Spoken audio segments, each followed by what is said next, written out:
Les Lions de la Teranga, nouveau roi d'Afrique, des illusions marocaines après 50 ans de disette. Bienvenue sur Score de Cannes, votre dernier épisode qui brosse le bilan complet de la 35e édition de la Coupe d'Afrique des Nations 2025. Le football africain a vécu l'une des pages les plus irréelles de son histoire. Au terme d'un match qui a basculé dans l'irrationnel, le Sénégal est sacré champion d'Afrique 2025. Dans l'encre du prince Moulay Abdallah de Rabat, devant 66 000 spectateurs en fusion, les Lions de la Teranga ont terrassé le Maroc 1-0 après prolongation. Un titre acquis dans la douleur, le chaos et un courage exemplaire. L'image qui fera le tour du monde, c'est le pénalty controversé accordé au Maroc après intervention du VAR. Un coup de sifflet qui a provoqué un véritable séisme. En signe de protestation, les joueurs de Pape Thiaw ont quitté la pelouse pendant près de 20 minutes. Il aura fallu toute l'aura du leader Sadio Mané pour convaincre ses troupes de reprendre le jeu alors que la tension gagnait les tribunes et les services de sécurité. Face à Edouard Mendy, l'attaquant star Brahim Diaz tente l'audace d'une Panenka, un choix trop timide capté par le portier sénégalais qui a instantanément changé le destin de cette finale. Revigorés par ce sauvetage, les Sénégalais ont porté l'estocade dès le début des prolongations. À la 94e minute, c'est Pape Gueye qui, d'une frappe surpuissante en pleine lucarne, délivre son peuple. Un but d'anthologie qui scelle le sort du match et offre au Sénégal la deuxième étoile après le sacre de 2021.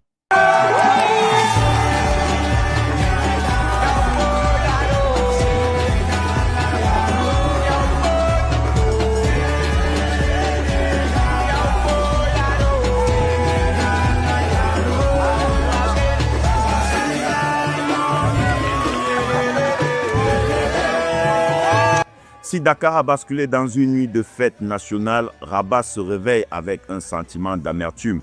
Du côté de Saint-Étienne, la frustration marocaine de voir le titre s'envoler après 50 ans d'attente était grande. Avec le débat mondial qui s'ouvre sur l'arbitrage et la gestion du VAR lors de cette finale, la CAN 2025 n'a pas fini de faire parler d'elle. Yves Désiré Kwala a rencontré notre consultant Fouaïd Rakik qui a analysé pour nous ces moments forts. Quelle finale.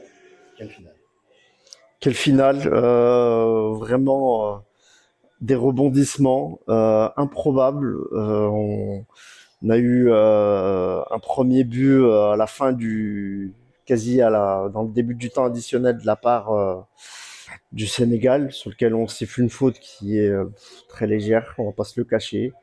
Ça a gâché un peu la fête. Derrière, on a le Maroc qui demande la VAR pour aller voir un penalty.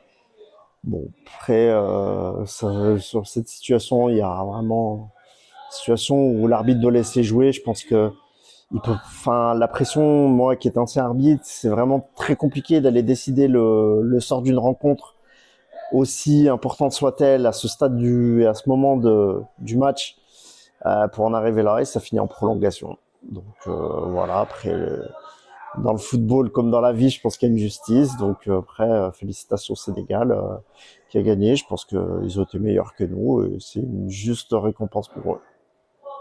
Justement, un mot sur l'équipe du Sénégal, victorieuse aujourd'hui. Aujourd'hui, ils nous ont mis en défaut. Première mi-temps sur l'analyse tactique. Ils ont annihilé complètement notre côté droit, qui est le côté fort avec Hakimi et Brahim Diaz. Plan du coach après en fin de match était vraiment de serrer, il est repassé à 5 derrière. On ne nous ont pas concédé vraiment sur les 90 minutes de temps réglementaire d'occasion, on va dire, très franches et dangereuses. Ça a été eux les plus dangereux, les plus organisés, les plus impactants physiquement. Voilà, donc vraiment belle équipe du Sénégal qui mérite amplement sa victoire à la Coupe d'Afrique. Ils ont tenu leur rang, favoris au début de la compétition avec le pays hôte. Ils se sont retrouvés en finale de rêve. C'était la finale attendue par tous les observateurs, le grand public. Et coup de chapeau au Sénégal. Après, bon, je fais un aparté, mais je comprends, mais ça a été un peu délicat à la fin de match où on a quand même les joueurs qui veulent rentrer au vestiaire, le coach qui leur dit de rentrer au vestiaire. Je trouve que c'est dommage, ça n'a pas nous donné une belle image du football en soi.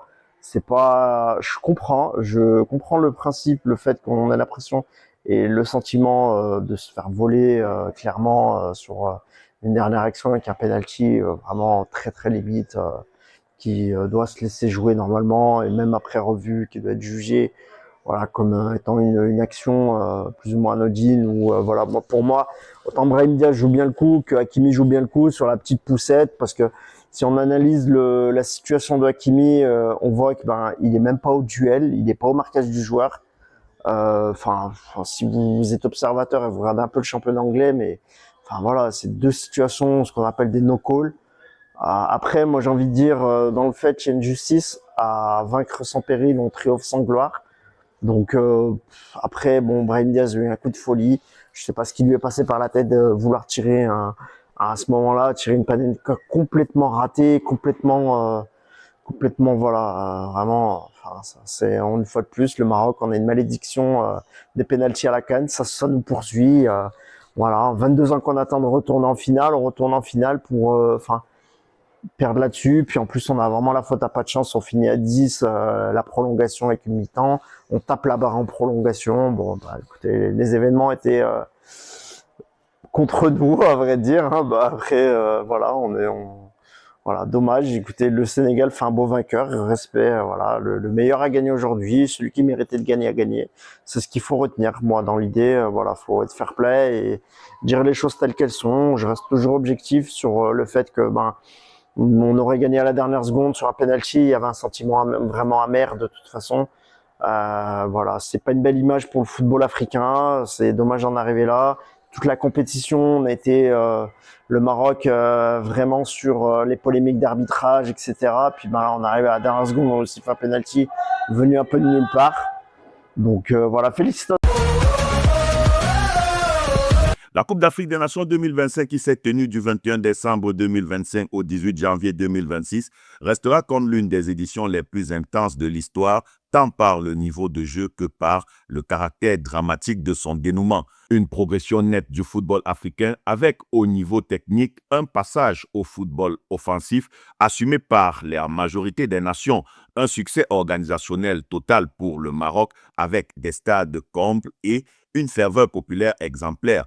Une compétition très disputée où les statistiques montrent un équilibre quasi parfait entre les velléités d'attaque et la rigueur défensive.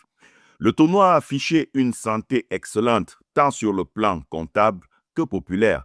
24 équipes reparties en 6 groupes avec une phase à élimination directe débutant dès les huitièmes de finale pour un total de 52 rencontres disputées, 119 buts marqués, soit une moyenne de 2,36 buts par match, 167 cartons jaunes, soit une moyenne de 3,2 cartons par match, 7 cartons rouges pour une compétition relativement correcte malgré l'intensité, 15 pénaltys accordés dont 11 transformés et 3 séances de tir au but.